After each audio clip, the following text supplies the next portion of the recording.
Thank you very much, Mr. Chairman. First, a point, Attorney General. Senator Heinrich and others have raised the issue of long-standing rules. If there are written rules to this effect, would you provide them to the committee, please? I will. Thank you very much. Now, Senator Corn has made the point that the whole substance of your recommendation to the President to dismiss Director Comey was his unprofessional conduct with respect to the Clinton administration. Is that correct?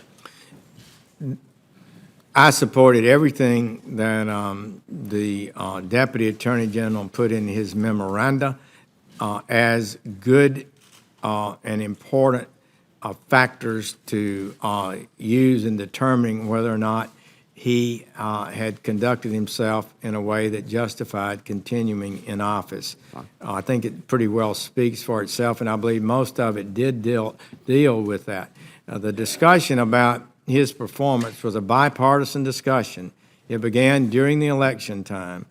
Democrats were very unhappy about the way he conducted himself. And in retrospect, in looking at it, I think it was more egregious than I may have even understood at the time. General, you're not, with regard to the... General, if I may, okay. And I don't want to cut you off. Okay, I'll let you go. So I'm sorry. Excuse me, sir, but on July 7th, when Mr. Comey made his first announcement about the case, you were on Fox News, and you said, first of all, Director Comey is a skilled former prosecutor, and then you concluded by saying essentially that it's not his problem, it's Hillary Clinton's problem. Then in November, on November 6th, after Mr. Comey again made news in late October by reopening, if you will, the investigation, you said again on Fox News, you know, FBI Director Comey did the right thing when he found new evidence. He had no choice but to report it to the American Congress, where he had under oath testified. The investigation was over. He had to correct that and say, this investigation is ongoing now. I'm sure it's significant, or else he wouldn't have announced that. So in July and November, Director Comey was doing exactly the right thing. You had no criticism of him. You felt that, in fact, he was a skilled professional prosecutor. You felt that his last statement in October was fully justified. So how can you go from those statements to agreeing with Mr. Rosenstein and then asking the President or recommending he be fired?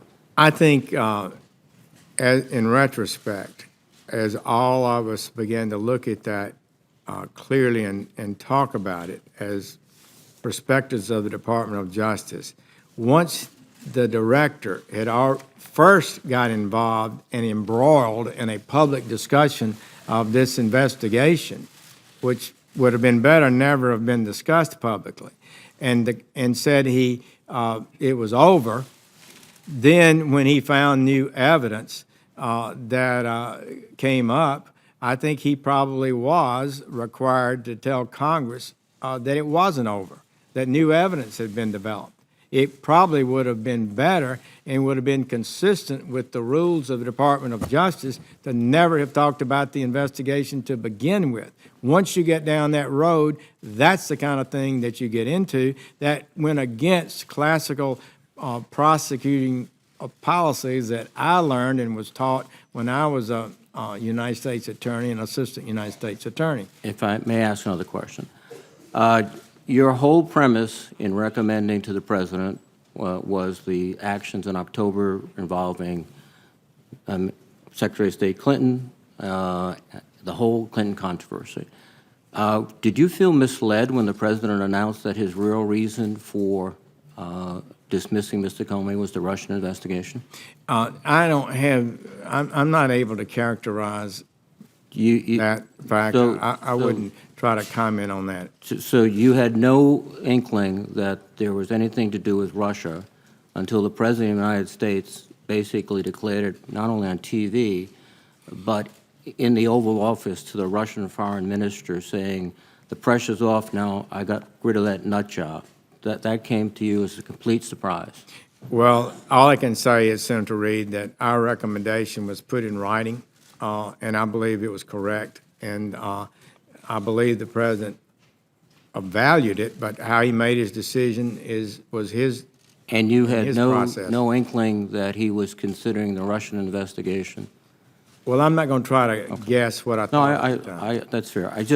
There is there is a scenario in which this whole recapitulation of Clinton was a story, basically, a cover story that the president sort of tried to put out and that he quickly abandoned.